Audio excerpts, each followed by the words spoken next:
अध्यक्ष महोदय,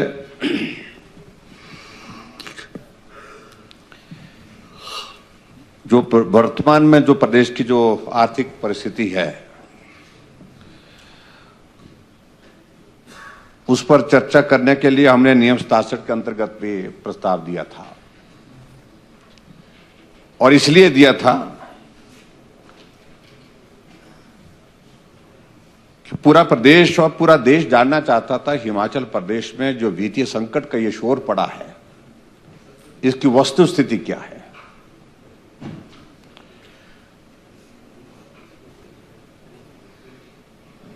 और वस्तुस्थिति मेरा यह मानना है कि जब हाउस इन प्रोग्रेस होता है, सदन जब चला हुआ होता है, तो सबसे पहले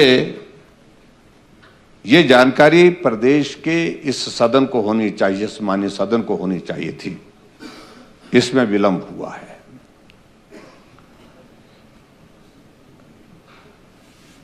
आपने व्यवस्था दी कि 130 के अंतर्गत इस चर्चा को हम ला रहे हैं। आज सदन का अंतिम दिन था, लेकिन एक्सटेंड होने की वजह से आपने एक दिन और बढ़ा दिया और कल तक सदन चलेगा।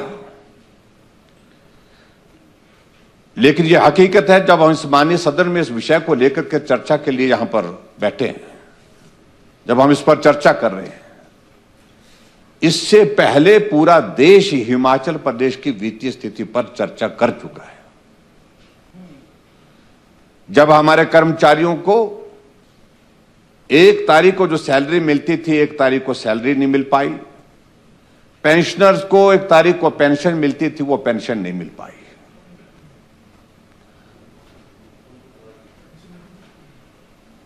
सैलरी के सिलसिले में मुख्यमंत्री जी ने बयान दिया कि 5 तारीख को हम सैलरी देंगे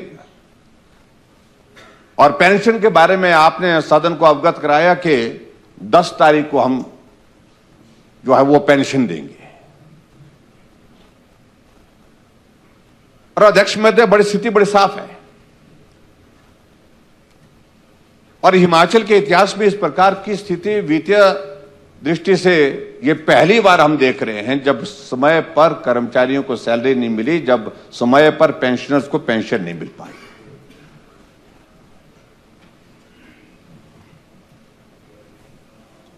स्वाभाविक रूप से इस विषय को लेकर के पूरे देश भर में चर्चा हुई और आज भी मैं इस बात को कह सकता हूं कि अगर आपने सैलरी 6 तारीख को डाली है तो 6 तारीख को डालने की वजह यह थी क्योंकि रेवेन्यू डेफिसिट ग्रांट की 520 करोड़ रुपए की किस्त जो है वो केंद्र सरकार से आनी थी, उससे आपको सपोर्ट मिला है।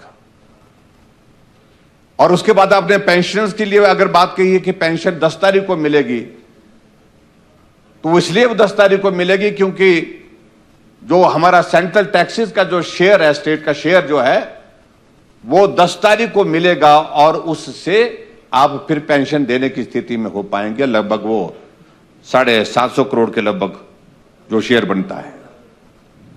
अगर दूसरे शब्दों में अध्यक्ष महोदय मैं कहूंगी कि प्रदेश की स्थिति यह बन गई कि हम अपने बलबूते आज ऐसे हालात में पहुंच गए हैं कि अपने बलबूते प्रदेश के कर्मचारियों को समय पर सैलरी नहीं दे पाएंगे और अपने बलबूते हम प्रदेश के जो पेंशनर्स हैं उनको पेंशन नहीं दे पाएंगे। ये स्थिति हमारे सामने आज खड़ी है।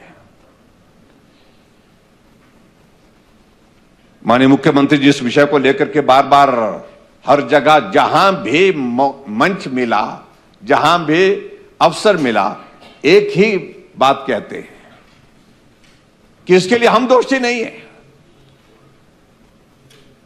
ये तो जयराम ने लोन ले रखा, बोलते हैं बहुत ज्यादा लोन ले रखा और इस कारण से ये हालात बने। मेरा मानना है अध्यक्ष महोदय जी, ये स्थिति हमारे सामने स्पष्ट आनी चाहिए। माननीय सदस्य पठानी जी ने बहुत कुछ बातों का चित्रण किया यहां, लेकिन वित्तीय स्थिति के बारे में मुझे लगता है कि इस बात को हमको समझना पड़ेगा। एक बात सत्य है कि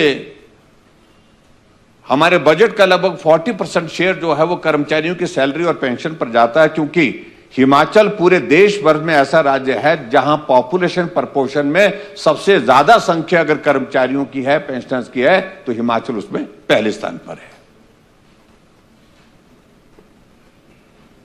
लेकिन उसके बावजूद ये दोष जो बार बार देने की बात पूर्व सरकार जयराम ने किया, और जब जयराम रह जाता है तो उसके बाद फिर मोदी जी ने किया।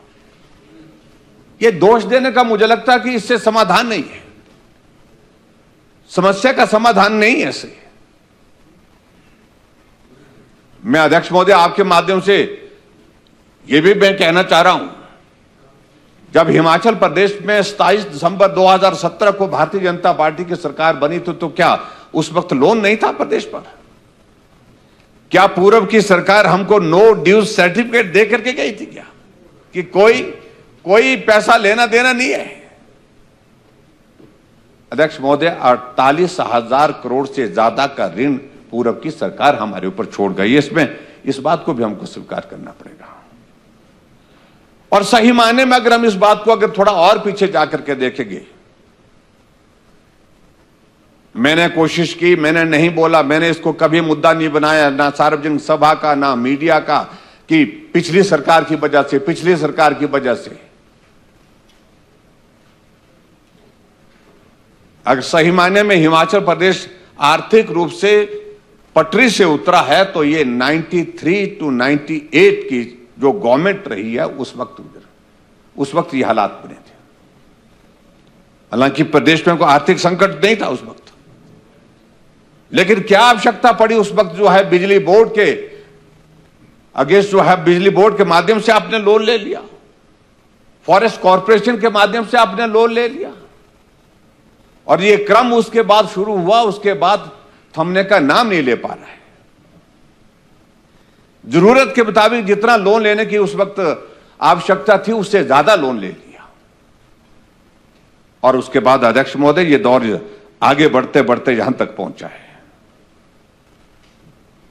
और ये बात सही कही टानिया जी ने कि विकास के लिए पैसा बचा कहां है, और आने वाले समय में जो हालात बनते जा रहे हैं प्रदेश के, वो बहुत भयानक बनते जा रहे हैं। विकास के काम के लिए पैसा बचाना बहुत कठिन हो जाएगा। अगर हम बजट पर भी हम अगर जिक्र करें, यहां पर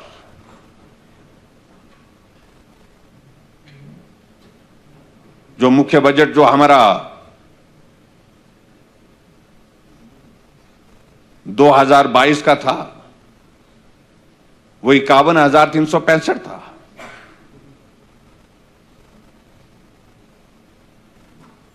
और उसके बाद सप्लीमेंट्री बजट को अगर उसको हम मिलाएं तो 13,141 करोड़ रुपए था, और कुल मिलाकर के 64,506 करोड़ रुपए।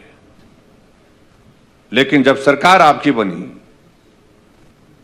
तो स्थिति यह बन गई कि थोड़ा सा इंक्रीज, आपका जो मूल बजट था वो 53,412 करोड़ रुपए था, और उसके बाद सप्लीमेंट्री बजट जो है अब 10,300 करोड़ था, तो 63,712 करोड़ रुपए जो है कुल बजट बना, जो 1,000 करोड़ रुपए हमारी भारतीय जनता पार्टी की सरकार जो लास्ट फाइनेंशियल ईयर था उससे कम है। इसे मालूम पड़ता है कि हम आर्थिक संकट की ओर से बढ़ ही रहे हैं।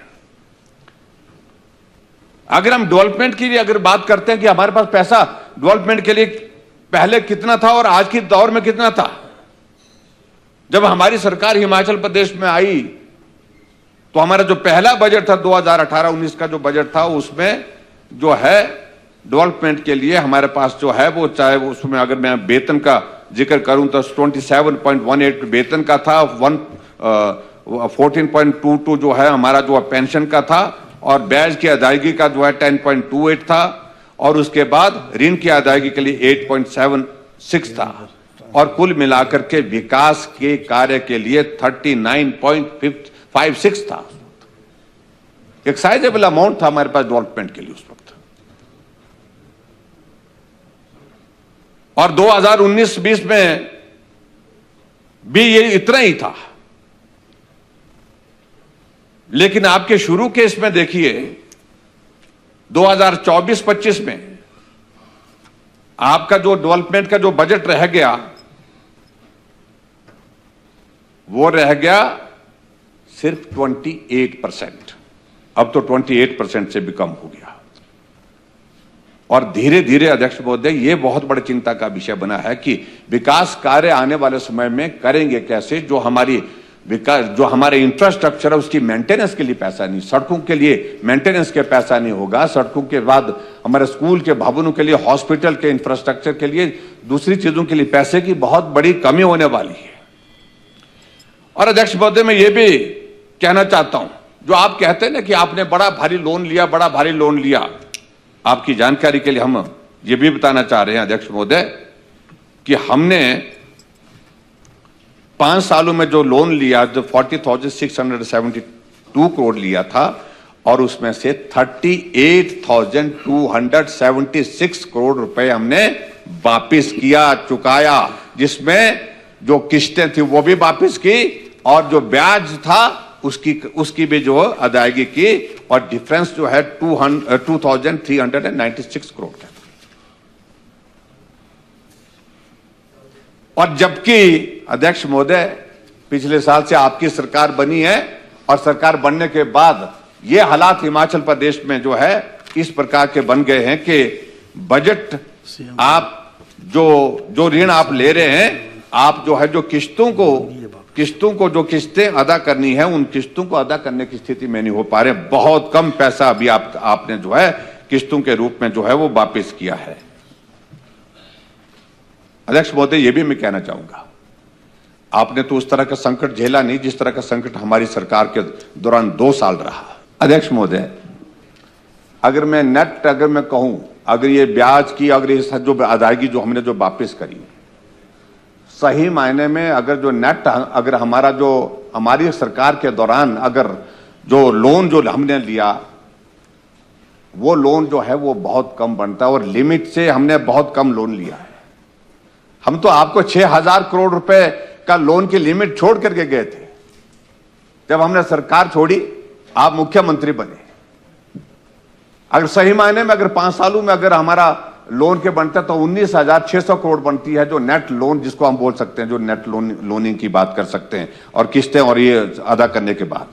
और ये जो आंकड़े प्रस्तुत कर रहे हैं अध्यक्ष महोदय, इसमें फैक्ट्स में बहुत बड़ा अंतर है, क्योंकि ये सच्चाई नहीं है, जो हकीकत हम बता रहे हैं।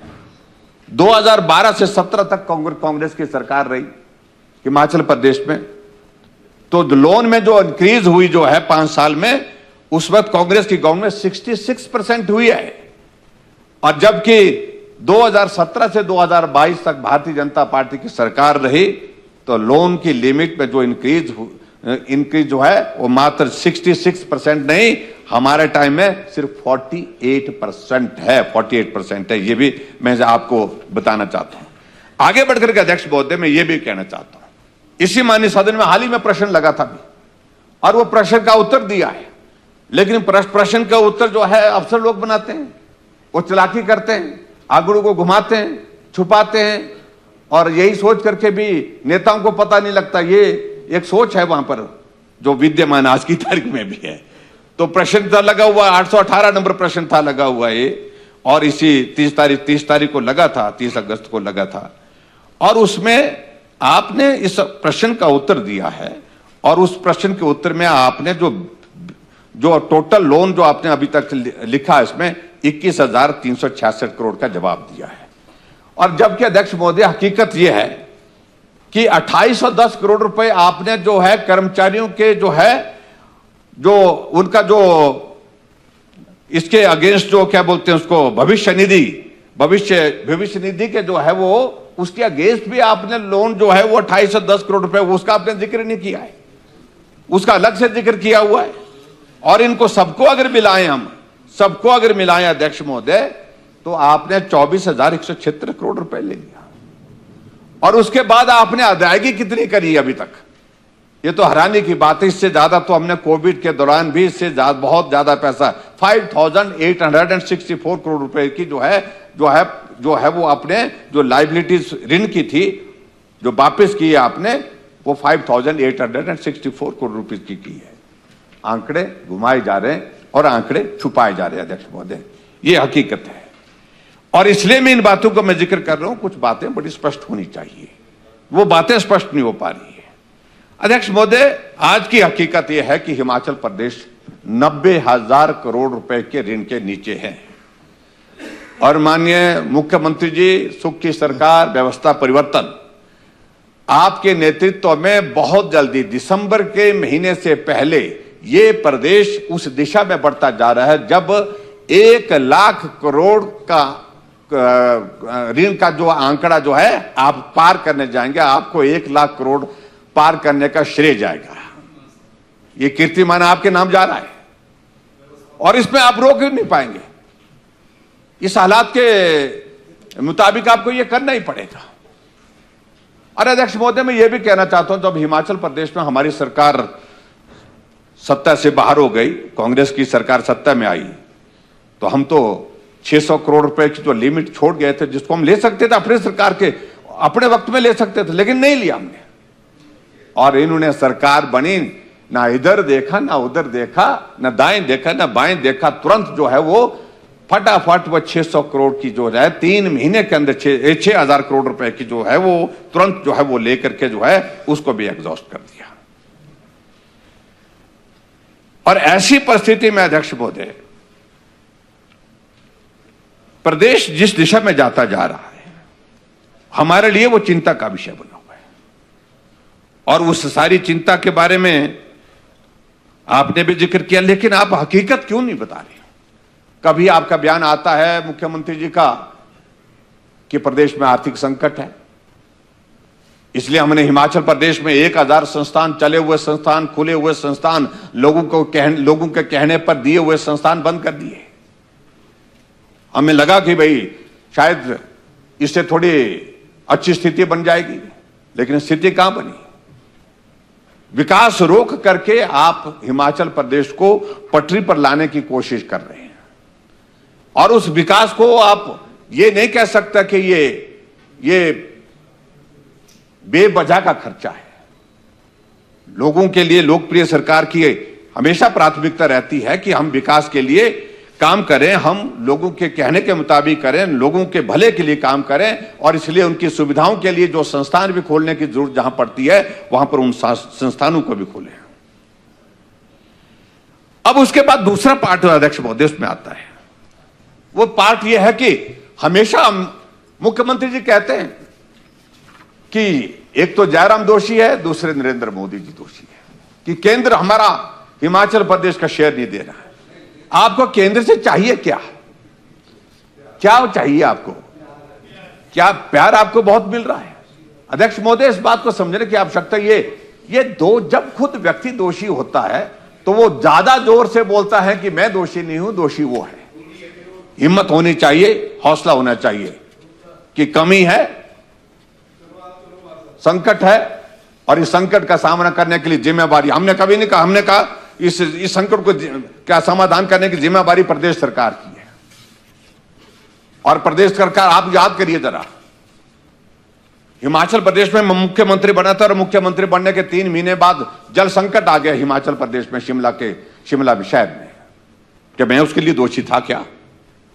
आप लोग तो बाल्टियां बजा करके और वो कनस्तर लेकर के हाथ में बजाने के लिए माल रोड पर निकल पड़े थे, क्योंकि पानी नहीं आया। पानी का संकट थोड़ा सा आया था और उस संकट की वजह से इस प्रकार के आपने हालात पैदा कर दिए कि जयराम दोषी, जयराम दोषी। लेकिन हमने उसके बावजूद भी आपको दोष नहीं ठहराया। हमने कहा संकट है, इसका समाधान करना पहली आवश्यकता है, और हमने वो संकट का समाधान किया। और हमने एक सीजन में वो पानी का संकट आया, वो हमारी वजह से नहीं था, बिल्कुल भी नहीं था, जिसकी भी वजह रही, लेकिन छोड़िए। लेकिन मैं इतना कहता हूं, उसके बाद हमने तय किया कि 1 साल से पहले पानी की स्कीम 70 करोड़ की स्कीम चाबा की हमने शिमला के लिए शुरू की, और उसके बाद हमेशा के लिए दूसरी जो हमारी जो पानी की जो स्कीम जो लगभग 1800 करोड़ रुपए की है, उससे शिमला के पानी का समस्या का समाधान हमेशा के लिए किया। ये दोष देकर के समाधान नहीं हो सकता है। अब कहते हैं कि आपने revenue deficit grant, Modi ji को कहते हैं कि रेवेन्यू डेफिसिट ग्रांट आपने खत्म कर दी। अध्यक्ष महोदय, जब फाइनेंस कमीशन 15 फाइनेंस कमीशन आया पूरे देश भर में, सभी प्रदेश में गया, सब जगह उनने जाकर के सारी चीजों को लेकर के जब जो रिकमेंडेशंस करनी थी वो की है, वो हिमाचल के संदर्भ में नहीं की है, पूरे देश के लिए की है। और हिमाचल भी पूरे देश का एक राज्य है और उसके मुताबिक हिमाचल के लिए जो हिस्सा मिलना था वो फिर भी बाकी राज्यों की तुलना में सबसे ज्यादा मिला है रेवेन्यू डेफिसिट ग्रांट का। आफ्टर 15 फाइनेंस कमीशन के भी बाकी राज्यों की हालत आप देखेंगे, उनको कम मिला है, हमको हिमाचल को ज्यादा मिला है। और अभी जो मैं देख रहा हूं कि रेवेन्यू डेफिसिट ग्रांट का पैसा जो है हिमाचल प्रदेश के लिए साल का लगभग 6200 करोड़ मिलता है, 6200 करोड़ के लगभग मिलता हो। और जिसके तहत जो अभी आपको 520 करोड़ रुपए अभी वो मिला है, उसी के तहत वो सारा जो पर मंथ जो आ रहा है उसका आपको हिस्सा मिल रहा है। और अध्यक्ष महोदय, हमारी चिंता का विषय तो यह है कि अगले साल तो रेवेन्यू डेफिसिट ग्रांट का ये पैसा और भी कम हो जाएगा, क्योंकि टेपर डाउन किया है फाइनेंस कमीशन ने इसको, और ये जाकर के उससे भी नीचे जाएगा, ये आगे 3000 से भी कम आएगा साल का। तो गाड़ी चलेगी कैसे सुखू भाई? बहुत कठिन दौर होगा ये जब रेवेन्यू डेफिसिट ग्रांट का, हाँ इस बात को लेकर के रेवेन्यू डेफिसिट ग्रांट का पैसा कंपैरेटिवली हमको पूरे देश में सभी राज्यों से बेहतर मिला है, लेकिन पूरे देश के लिए जो फैसला हुआ टेपर डाउन करने का, और उसके मुताबिक ये कम होता जाएगा। और उसके बाद दूसरी बात आप कहते हैं ये हिमाचल के साथ अन्याय का विषय नहीं है, ये पूरे देश के लिए एक फॉर्मूला जो तय किया उसके मुताबिक हुआ है। और उसी तरह से दूसरी बात कहते हैं आप कि हमको हिमाचल प्रदेश को जो जीएसटी कंपनसेशन का पैसा बंद कर दिया।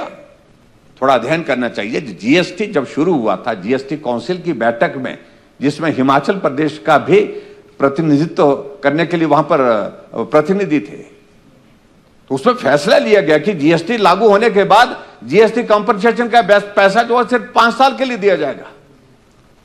और जब 5 साल का दिया जाएगा तो पूरे देश का एक फैसला हुआ उस काउंसिल बैठक में कि जून 2022 को जीएसटी कंपनसेशन का पैसा मिलना बंद हो जाएगा। ये पूरे देश के लिए बंद हुआ। आप कैसे कहते हैं हर बात को लेकर के या तो जयराम दोषी या पर मोदी जी दोषी? ये मुझे लगता है कि ये उचित नहीं है। और इस तरह से ये जो पैसा है, अब आपकी जिम्मेदारी है, ये जो पैसा है ये केंद्र सरकार से जो मिल रहा है, जो शेयर मिल रहा है, उस शेयर के मुताबिक एक पैसा भी अध्यक्ष महोदय कम नहीं किया गया।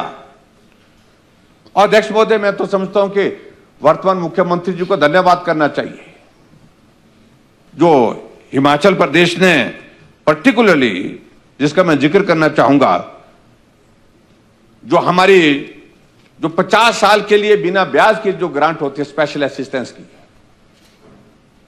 आपने तो 1500 करोड़ रुपए लिया। हम तो उसमें शायद 800 करोड़ 700 करोड़ ले पाए थे अपने समय में कुल। आप 1500 करोड़ ले चुके हैं, लेकिन उसके बावजूद आप कभी तक जिक्र नहीं किया कि भी 1500 करोड़ रुपए बिना ब्याज के लिए 50 सालों के लिए नरेंद्र मोदी जी ने हमको हिमाचल प्रदेश के विकास के लिए दिया। इस बात के लिए आपको धन्यवाद करना चाहिए था। लेकिन बहुत दुख होता है इस बात को लेकर के कि वहां से कभी भी इस तरह का विषय कभी आया नहीं कि भी हमको इस बात के लिए। और उसके बाद जो आप जो पिछले 2 सालों से जिक्र कर रहे हैं बार बार,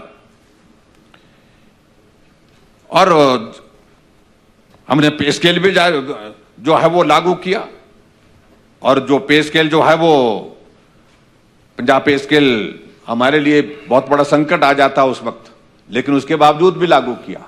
ठीक है, उसकी लायबिलिटीज जो है वो फेजेस में होंगी, उसमें दो राय नहीं है। उस बात को लेकर के, उस बात को आपको भी स्वीकार करना पड़ेगा। पे स्केल लागू होने का मतलब ये नहीं होता कि एक साथ सारी लायबिलिटीज हम क्लियर कर पाएंगे, वो स्थिति हमारी कभी हो नहीं पाती है।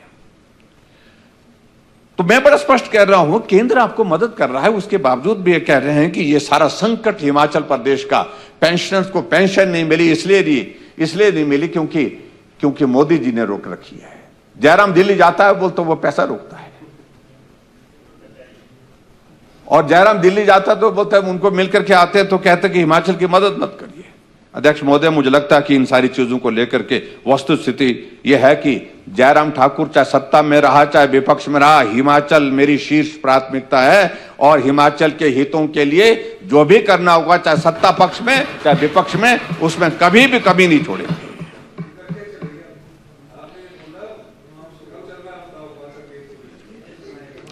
फिर एक और बात, आपने ओपीएस का ऐलान किया।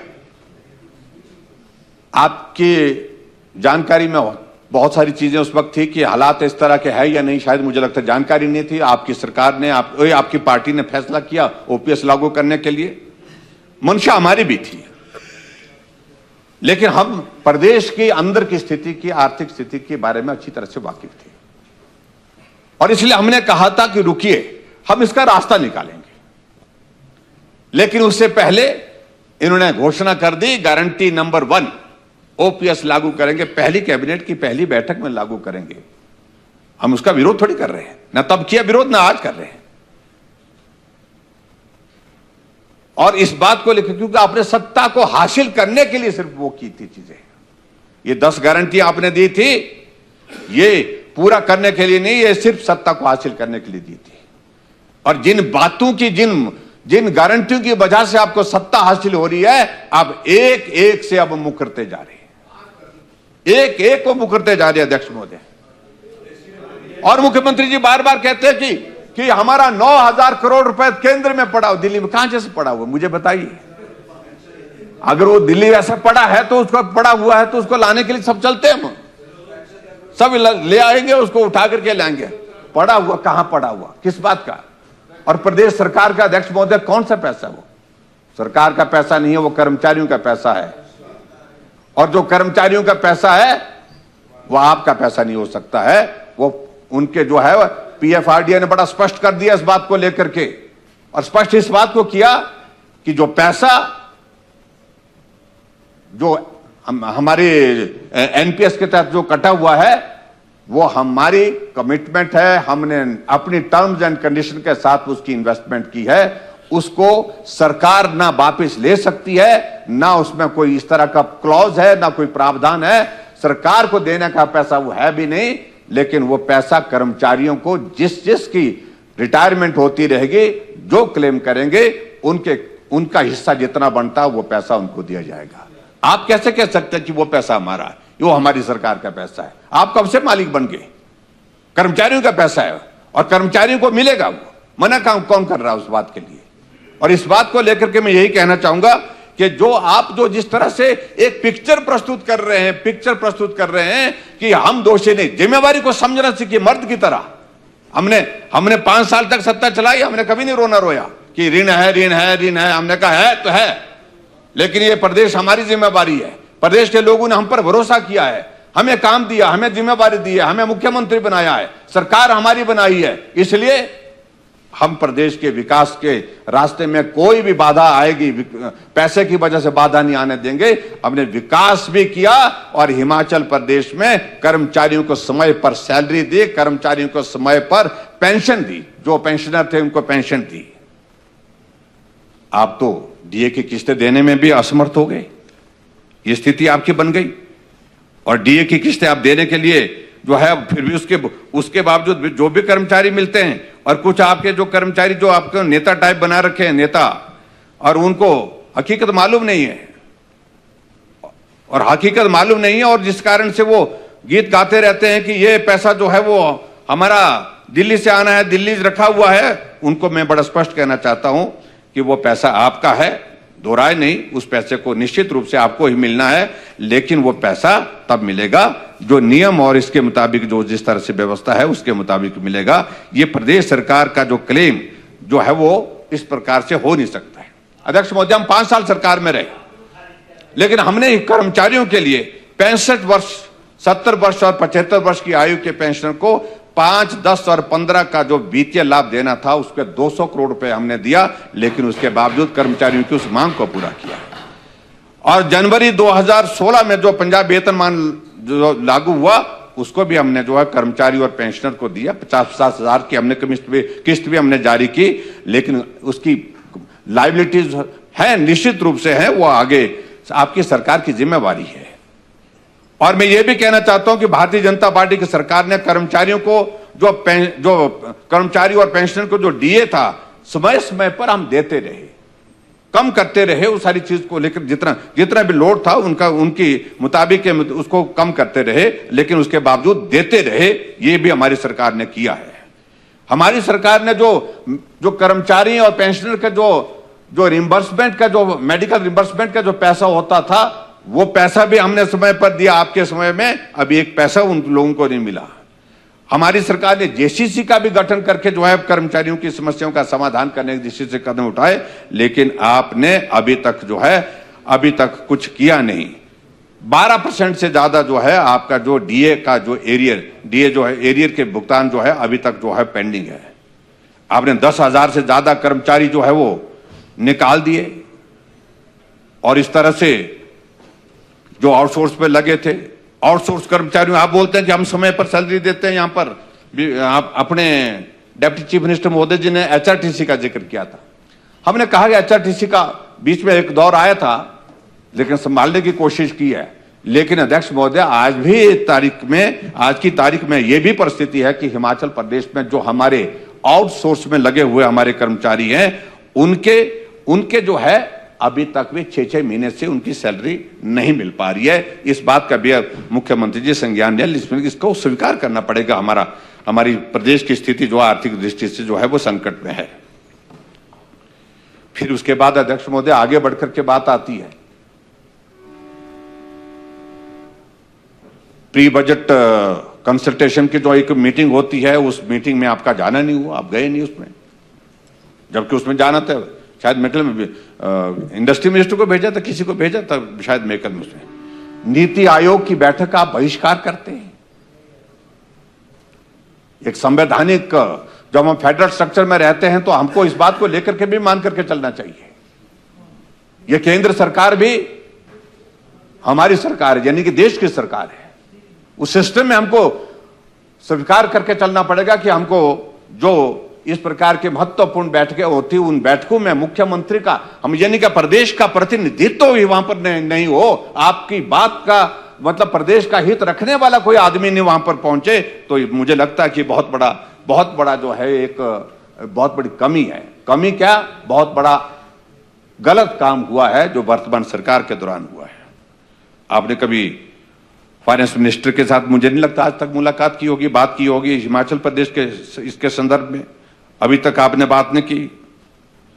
अगर हम पीडीएनए के बात करें, पोस्ट डिजास्टर नीड असेसमेंट का अगर हम बात करें, आप पैसा मांग रहे हैं, लेकिन जो पैसा दिया गया है उसको आप खर्च नहीं कर पा रहे।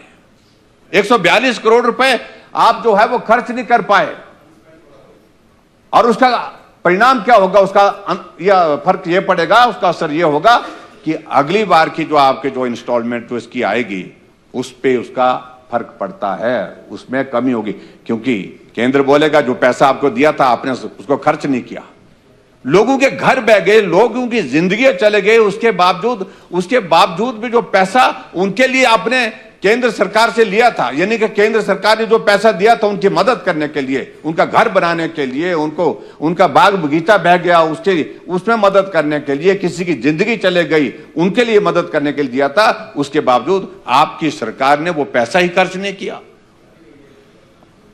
और उसके बाद दोष आप नरेंद्र मोदी जी को दे रहे हैं, दोष आप भारतीय जनता पार्टी की केंद्र की सरकार को दे रहे हैं, दोष आप जयराम ठाकुर को दे रहे हैं। इससे अध्यक्ष महोदय इन सारी चीजों से नुकसान होता है। और आगे मैं ज्यादा सारे विषयों को लेकर के बोलूं, अध्यक्ष महोदय, डिजास्टर में लगभग 1800 करोड़ रुपए पिछले इसके दौरान हिमाचल प्रदेश को मिला है, लेकिन आज भी हिमाचल प्रदेश के जो हजारों लोग जिनके घर चले गए हैं, वो इंतजार कर रहे हैं कि जो आपने बात कही है, जो घोषणा की है, वो उस घोषणा के मुताबिक अभी तक वहां पर उनको मदद नहीं मिल पाई है, कोई पैसा नहीं मिल पाया है। 18,000 मकान हिमाचल प्रदेश को मिले, उसके लिए भी आप धन्यवाद नहीं करते हैं। 2700 करोड़ रुपए प्रधानमंत्री ग्राम सड़क योजना के अंतर्गत, हालांकि ये योजना है, स्कीम है, अलग है वो उसका, लेकिन मिला सही हिमाचल पूरे देश का पहला राज्य है जिसको सबसे पहले फेज 3 पीएमजीएसवाई का मिला है, जिसका भूमि पूजन जो है आदरणीय प्रधानमंत्री जी ने चुनाव के पहले विधानसभा के चुनाव से पहले चंबा के चौगान में किया था। उसके बावजूद भी आप धन्यवाद नहीं करते हैं। हर जगह हिमाचल प्रदेश को मदद हुई है अध्यक्ष महोदय, मैं ये कह सकता हूं। लेकिन यहां भवानी पठानिया जी यहां पर अपने प्रस्ताव रख करके बाहर चले गए, कुछ सुझाव दे रहे थे और वो सुझाव इस तरह का नहीं दे रहे थे कि जो आप जिस तरह से जो प्रदेश का ये सारा कर रहे हैं, यानी कि संचालन कर रहे हैं, नेतृत्व कर रहे हैं और सारा पैसा सीपीएस आपने 6 बना दिए। जो हाँ जी 9,200 और मकान मिल गए हिमाचल प्रदेश के लिए, जिसके लिए आपको धन्यवाद करना चाहिए। और हम इस बात को गांव में जा रहे थे, पंचायत में जाते तो पंचायत में लोग बोल रहे हैं कि 15 मकान आ गए, पंचायत में 20 मकान आ गए। तो इस बात को हमको स्वीकार करना चाहिए अध्यक्ष महोदय। और आगे बढ़कर के अध्यक्ष महोदय मैं ये कहना चाहता हूं, और मैं मुख्यमंत्री जी, चलो आपने सीपीएस बना रखे, 1 नहीं 2 नहीं 6 बना रखे। हम भी 5 साल सरकार में रहे, लेकिन हमने नहीं बनाए। इसलिए नहीं बनाए कि भाई आर्थिक संकट और बढ़ेगा और ज्यादा इसमें जो है वो बहुत ज्यादा इसका फाइनेंशियल इंप्लीकेशंस होंगी। अपने कैबिनेट दर्जे के साथ बना के रखे हैं। हाई कोर्ट में मामला चला है, मामला जो है वो जजमेंट के लिए रिजर्व है, लेकिन 6 करोड़ के लगभग उनके लिए, वकीलों के लिए, जो उनकी कुर्सी बचाने के लिए आपने खर्च कर दिया। और यहां आप घोषणा कर रहे हैं, बड़ा चित्र लगा मुझे उस दिन कि मेरे मंत्री और मेरे सीपीएस जो है वो 2 महीने का सैलरी जो है वो विलंबित, इसके शब्द विलंब करके लेंगे, विलंबित की। पूरे प्रदेश भर में, पूरे देश भर में टेलीविजन में चल पड़ा। सुखू भाई जी ने गजब कर दिया कि भाई 2 महीने की सैलरी छोड़ दी। फिर हमने जब बताया कि छोड़ी नहीं है, वो 2 महीने के बाद तीसरे महीने 3 महीने की इकट्ठा लेंगे। ये सारी चीजें नहीं करनी चाहिए आपको ना। कुछ चीजों को लेकर के वो आदत पड़ी, कोई खबर बने, अच्छी खबर बने, बड़ी खबर बने, और ऐसी चीजों को मुझे लगता है कि नहीं करना चाहिए। अरे अध्यक्ष महोदय, आगे बढ़कर के आपने चेयरमैन बना दिया, सब कैबिनेट रैंक के साथ होता है यहाँ पर, सब कैबिनेट रैंक, ओएसडी, आपके एडवाइजर्स विद कैबिनेट रैंक। सारे लोग बोल रहे हैं प्रदेश के, अगर शुरुआत करनी है तो अपने से शुरुआत करनी चाहिए। ये सीपीएस जो बनाए हैं, ये चेयरमैन बनाए हैं, इससे थोड़ा खर्चा कम हो जाता है। और अभी आपने चेयरमैनों के लिए, पहले तो हमारे सरकार के समय अध्यक्ष महोदय, चेयरमैन वाइस चेयरमैन को कितना मिलता था? 30,000 मिलता था महीने का। आपने वहां बहुत बड़ी कृपा की है। वहां पर आपने 30,000 जहां मिलता था, वहां 1,30,000 सीधा बढ़ा दिया। इतना बड़ा पैसा आपने बढ़ा दिया, तो कहां से ये आर्थिक संकट से आप बाहर आ पाएंगे? और फिर कहा कि हम हिमाचल प्रदेश में वाटर सेस लगाएंगे। हमें भी लगा कि यार बहुत अच्छा सोच रहे होंगे, कि अच्छा सोच रहे हैं, बुरा नहीं बोलना चाहिए। हमने कहा आप लगाइए, हम इसका विरोध नहीं कर रहे। हमें लगा कि ये जो ख्याली पुलाव है, ये जमीनी हकीकत नहीं है, ये हो नहीं पाएगा। और चले गए घोषणा करके, लेकिन अब कोर्ट में वो मामला अटका पड़ा हुआ है, फैसला उसमें आपके अगेंस्ट आ गया। अब उसके लिए भी हमको दोषी ठहराएं। आप अब भांग की खेती का जिक्र कर रहे हैं। हमने कहा हम इसका विरोध नहीं करेंगे, क्योंकि हमारे समय में भी इस तरह का प्रस्ताव इस माननीय सदन में आता रहा है और प्रदेश की आर्थिकी इससे सुधर जाएगी।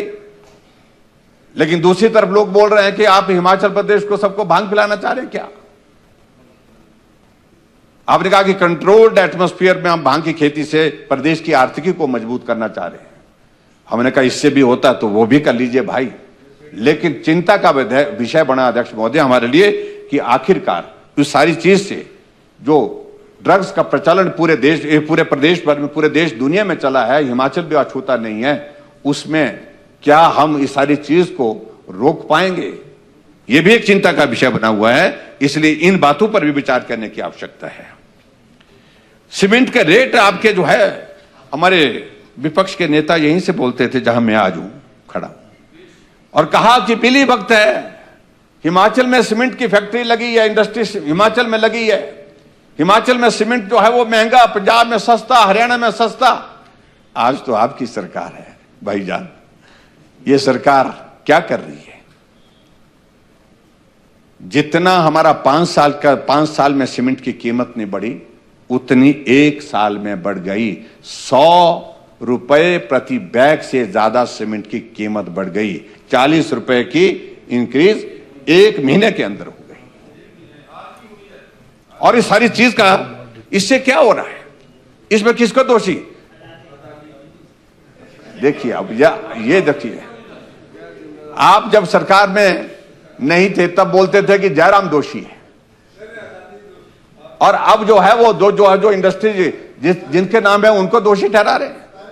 आप बोलते थे कि सरकार कंट्रोल नहीं करना चाहती है, गरीब आदमी का घर बनना मुश्किल हो गया, तो आज क्या बोल रहे हैं आप? आज आप किस प्रकार से इस दौर से सारी चीजों को निकलेंगे? अध्यक्ष महोदय, पूरे प्रदेश में हमारी चिंता यह है, विकास कार्य पूरी तरह से ठप पड़े हुए हैं। बेरोजगारों को जो वादा आपने करके रखा है कि 5 लाख नौकरियां 5 साल में देंगे और 1 लाख नौकरियां 1 साल में देंगे, साल 2 बीतने जा रहे हैं और उसके बावजूद भी आपका सबऑर्डिनेट सिलेक्शन कमीशन हमीरपुर जो है अभी तक अपनी पांव पर खड़ा नहीं हो पाया है। उसको आपने बंद कर दिया था, उसके बाद दोबारा से आपने शुरू करने की बात तो कही है, लेकिन काम नहीं हो पाया है। लाखों बेरोजगार हिमाचल प्रदेश के नौकरी से महरूम हो गया कि उनकी नौकरी पाने की उम्र ही पार कर गई। ये सारी चीजों को लेकर के आपको जवाब देना होगा। इसलिए मैं अध्यक्ष महोदय, माननीय मुख्यमंत्री जी से इस बात के लिए जरूर कहना चाहूंगा कि एक बात को लेकर के आप स्पष्ट करिए कि संकट है, आओ संकट का समाधान करने के लिए कुछ बातें करते हैं, समझ में आती है। लेकिन ये बार बार इस बात के लिए कि इसके लिए दोषी जयराम, इसके लिए दोषी नरेंद्र मोदी, इस संकट के लिए दोषी भारतीय जनता पार्टी, ये कहना बंद कर दें। और उसके बाद दूसरे आने वाले समय में जो संकट ये बढ़ता जा रहा है, मुझे लगता है कि जो दिक्कत आएगी, अभी तो आप थोड़ा दौर निकालेंगे, नया फाइनेंशियली आपका शुरू होगा तो 6-6.5 हजार करोड़ रुपए की लोन की लिमिट आपकी फिर से होगी, उसमें थोड़ा सा और निकालेंगे, लेकिन बहुत ज्यादा वक्त जो है वो निकालने की स्थिति में नहीं हो पाएंगे। ये सैलरी का संकट बना रहेगा और ये पेंशन का संकट बना रहेगा। प्रदेश में विकास कार्य को ठप होने का संकट जो है लगातार बना रहेगा। आने वाले समय में हिमाचल प्रदेश जिस दौर में से गुजर रहा है वो हम सब के लिए चिंता का विषय है। मुख्यमंत्री जो कहते हैं कि हम 2027 तक हिमाचल प्रदेश जो है देश का सबसे समृद्ध राज्य बनेगा, ये कल्पना हम जब करते हैं तो हमें तो उस बात को समझ आज तक नहीं आया, ना मुख्यमंत्री जी स्पष्ट कर पाए हैं। तो इसलिए मैं यही कहना चाहूंगा अध्यक्ष महोदय कि प्रदेश की वित्तीय स्थिति को लेकर के मुख्यमंत्री जी को स्पष्ट करना चाहिए। नियम 130 के अंतर्गत जो चर्चा यहां पर इस माननीय सदन में करने का आज जो हमको मौका मिला है, इसमें मुझे बोलने का अवसर दिया, उसके लिए आपका धन्यवाद। लेकिन ये विषय सही मायने में प्रदेश के लिए चिंता का विषय बना हुआ है और इस विषय पर तुरंत चर्चा होनी चाहिए थी। जहां हम सदन के इस सत्र के समापन के अवसर पर इस पर चर्चा कर रहे हैं, मुझे लगता है कि ये कमी छूटी है। अध्यक्ष महोदय, आपने समय दिया, आपका बहुत बहुत धन्यवाद। माननीय नेता प्रतिपक्ष। माननीय अध्यक्ष महोदय, एक तो मैं चाहूंगा कि माननीय मुख्यमंत्री जी जिस तरह से व्यक्तिगत टिप्पणी करते हैं, पढ़ करके आया करो। He is post graduate, he is law graduate, और उसके बावजूद ऐसी टिप्पणी करना किसी सदस्य के प्रति ये उचित नहीं है। और ये टिप्पणी करने का क्रम यहां नहीं होता, हम भी उठते, हमको भी यही बोलते हैं। और ये आप मीडिया को एड्रेस करते तब भी आप ये बोलते हैं। इस विधानसभा में जो भी जनप्रतिनिधि होने के नाते चुन करके आता है वो जनप्रतिनिधि है, चाहे वो पढ़ा लिखा नहीं है तो भी वो जनप्रतिनिधि है। मुझे लगता है कि ऐसी टिप्पणी को या तो कार्रवाई से निकालना चाहिए और आने वाले समय में ऐसी टिप्पणी को नहीं करना चाहिए। छोटे मोटे होता है, लेकिन आप बार बार बोलते हैं इस बात को, इसलिए मैं आपको तारों में, आपने हमको भी बोला है, कई सदस्यों को बोल दिया आपने। ऐसा नहीं है कि कोई व्यक्ति यहां पर ऐसा हो गया कि उनको ही सारी जानकारी है। जहां तक प्रश्न के संदर्भ में अध्यक्ष महोदय, मैं ये पूछना चाहता हूं आपके माध्यम से माननीय मुख्यमंत्री जी से, सदस्यों के प्रति सम्मान का भाव रहना चाहिए। मेरा कहने का मतलब ये है, नहीं निकाले जनाब। आप जाने के इच्छुक होते थे, बहुत इच्छा होती थी जाने की, हम रोकते थे तो आप रुकते नहीं थे। लेकिन अध्यक्ष महोदय, में जो प्रश्न है ना जी, इसका तो घोल घोल करके वो बना दिया, क्या बोलते हैं उसको, जलेबी बना दी। जलेबी तो गोल गोल करके होती है। मैं देखो, बड़ा स्पेसिफिक प्रश्न है कि क्या आपकी ओर से कोई ऐसी रिकमेंडेशन गई है गवर्नमेंट की जिसमें इन योजनाओं को प्राथमिकता दी जाए, इनको स्वीकृत किया जाए, जबकि नाबार्ड का बड़ा एक सेट एक प्रोसीजर है कि जो भी प्राथमिकताएं आती हैं, प्राथमिकताओं का क्रम आता है, उसी में से वो पिकअप करते हैं, और जो डीपीआर बन करके होती है, पहुंची होती है, उन्हीं में से होना है। और जो लिमिट का आपने कहा कि 175 करोड़ है, 180 अच्छा 20 करोड़ 195 हुआ, 195 करोड़ की लिमिट। और मुझे लगता है अधिकांश कॉन्स्टिट्यूंसी में है ये लिमिट, अभी तक थोड़ी बची है। लेकिन हो क्या रहा है अध्यक्ष महोदय कि जहां विपक्ष के विधायक हैं वहां डीपीआर ही नहीं बनाई जा रही है, लंबित किया जा रहा है। हम पूछते हैं अधिकारियों को, इस हमारी ये एमएलए प्रायोरिटी की विधायक प्राथमिकता की बैठक होती है, उस बैठक में हम अपनी प्राथमिकता देते हैं और उन प्राथमिकताओं पर अधिकारी काम ही नहीं करते। इसलिए नहीं करते कि उनको मालूम है कि हम विपक्ष में हैं। अधिकारियों का भी ये एटीट्यूड ठीक नहीं है। चलिए पहले प्लीज, ईमानदारी से मैं कह रहा हूं। और इसलिए मैं एक तो यही पूछना चाह रहा हूं कि क्या आपने जो रिकमेंडेशन भेजी थी, अपराध किया था, ये पाप है, ये अपराध है, ये शब्द मतलब पाप शब्द नहीं हो तो अपराध तो है ही है, कि किसी विधानसभा क्षेत्र में जहां जरूरत है उसको आपने रोका है। और इसलिए रोका है क्योंकि सरकार आपकी है, आपके विधायकों ने कहा कि इसको डालिए, तो इसलिए आपने उसको डाल दिया। विपक्ष के विधायक की विधानसभा क्षेत्र जो डीपीआर बनकर के तैयार है, लेकिन उसके बावजूद आपकी प्राथमिकता में शामिल नहीं हुई, इसलिए उसकी स्वीकृति नहीं आ पा रही है। तो क्या आपने पत्र डाला है? चलिए थैंक यू। और अध्यक्ष महोदय, ये भी मैं आपको बता रहा हूं, ये हकीकत है, 2 साल होने जा रहे हैं आपकी सरकार को। आपके यहां तो स्थिति आदेश अधिकारियों को ये दे रखे हैं, जो टेंडर बीजेपी गवर्नमेंट में हो करके जिसमें काम भी अवार्ड होने के बाद काम भी हो गया है, उनकी पेमेंट नहीं हो पा रही है। पेमेंट किसकी हो रही है? जिसके लिए फोन जाते हैं। कहां से जाते हैं फोन में, ये सारी चीजों का जिक्र नहीं करना चाहता हूं। ये सारी चीजें ठीक नहीं है, मेरा कहने का मतलब। इसलिए मैं पूछना चाह रहा हूं कि जो डीपीआर बनाने का क्रम, उसके लिए भी क्या अधिकारियों को आप आदेश देंगे कि सभी विधानसभा क्षेत्र में जो विधायक प्राथमिकता की स्कीमें हैं उनको प्राथमिकता दें डीपीआर बनाने के लिए भी। और उसके बाद आपसे हम यही पूछ रहे हैं कि जो प्रायोरिटी लिस्ट आपने भेजी है उसमें क्या विपक्ष के विधायकों का भी कहीं जिक्र है? धन्यवाद अध्यक्ष महोदय। मैं मुख्यमंत्री जी का भी धन्यवाद करता हूं, नजर उनकी हमारी ओर पड़ी। आप प्रधान की नजर पूरी है पूरी है अध्यक्ष महोदय। पूरे प्रदेश भर में स्वास्थ्य की सुविधाएं जो गरीब लोगों को हमने दी थी, उन सुविधाओं को एक तरह से वर्तमान सरकार ने रोक ही दिया है। जो प्रश्न का उत्तर दिया गया है, और मुझे यह समझ में नहीं आ रहा है कि ये सरकार हकीकत को छुपा करके कहां जाना चाहती है। जो हकीकत है उसको स्वीकार करना चाहिए। आपकी सहारा योजना जो ऐसे लोगों के लिए हमने शुरू की थी हमारी सरकार ने, जो बेबस हैं, लाचार हैं, बिस्तर पर पड़े हैं, जिंदा हैं, लेकिन अपना काम भी खुद नहीं कर सकते हैं, ऐसी बीमारी उनको लग गई क्रॉनिक। और उसके अंतर्गत हम 3,000 रुपए उनके खाते में डालते थे। ऐसे एक नहीं दर्जनों लोगों के संदेश, दर्जनों लोगों की एप्लीकेशन, दर्जनों लोगों के फोन हमको आ रहे हैं, जिसमें जो पैसा उनको जाता तो वो पैसा जाना बंद हुआ पड़ा है। और इसलिए मैंने अधिकारियों से भी इस बारे में पूछा, तो उस वक्त ये जानकारी दी गई कि वो ट्रेजरी में कोई इश्यू आ गया था, इस कारण से वो जा नहीं पाया। आपके माध्यम से माननीय मुख्यमंत्री जी को मैं जानना चाहता हूं, माननीय मुख्यमंत्री जी से, आपकी बहुत संवेदना है, आपने बहुत अच्छी योजना जो ऐसे बच्चों के लिए भी चलाई है, सुखाश्रय के नाम से,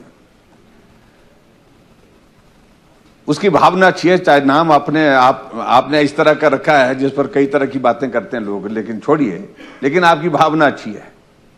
उसी तरह से ये योजना जो सहारा योजना है, उसी तरह की योजना है। और इसमें आप इस बात को सुनिश्चित करेंगे कि जो लंबित पैसा, अभी तो एक तो यह है कि आपके जो लंबित मामले हैं वो वही बहुत बड़ी संख्या है, 5379 जो है वो लंबित उसमें है सारा योजना में। और मैं ये चाहूंगा कि एक तो जिन लोगों को मिलती थी ये, क्या आप सुनिश्चित करेंगे कि हर महीने इन गरीब लोगों के इलाज के लिए, इलाज के साथ साथ में परिवार की छोटी मोटी जो जरूरतें होती है उसको पूरा करने के लिए ये इस बात को सुनिश्चित करके कि इनको पैसा जो है हर महीने डाला जाएगा। और दूसरी बात अध्यक्ष महोदय, जो दूसरा पार्ट है इसमें, जो हमारी हिमकेयर योजना है, जिसमें आपने ख भाग में उत्तर दिया है कि 355 करोड़ रुपए का भुगतान लंबित है अभी तक, और उसके बाद 127 करोड़ 93 लाख रुपए जो है वो प्राइवेट हॉस्पिटल का भी बताया। ये दोनों मिलाकर के है, इसको भी स्पष्ट करें। ये 355 करोड़ रुपए और 127 करोड़ रुपए, ये जो 127 करोड़ रुपए ये 355 करोड़ रुपए में शामिल है या ये अतिरिक्त है, इसको भी स्पष्ट करें। तीसरा अध्यक्ष महोदय, मैं ये माननीय मुख्यमंत्री से जानना चाहता हूं, आपने एक फरमान किया, आदेश किया कि प्राइवेट सेक्टर में जो है वो प्राइवेट हॉस्पिटल्स में हिमकेयर अब नहीं चलाई जाएगी, उसका पैसा नहीं दिया जाएगा।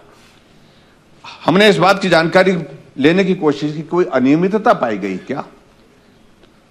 लेकिन अनियमितता भी कोई पाई नहीं गई है अभी तक, उसकी कोई जांच नहीं है, उसकी कोई रिपोर्ट नहीं है, लेकिन फिर भी उसके बावजूद बंद कर दी गई।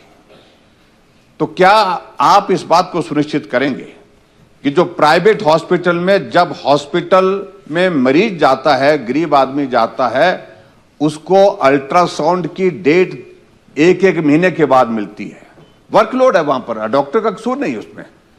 एमआरआई की डेट जो है वो 3 महीने की मिलती है, सीटी स्कैन की डेट 2-3 महीने की मिलती है। तब तक तो आदमी जिंदा ही रहना उसके लिए असंभव नहीं है। अगर बीमारी किसी आदमी को लगी है तो स्वाभाविक रूप से बीमारी लगातार आगे कहां तक पहुंच जाएगी, तब तक जब उसका इलाज ही नहीं हो पाएगा, क्योंकि 3 महीने के बाद एमआरआई होगी, 3 महीने के बाद सीटी स्कैन होगा। हमने इसी भाव के साथ इसको प्राइवेट सेक्टर के कुछ हॉस्पिटल को एम्पैनल किया था।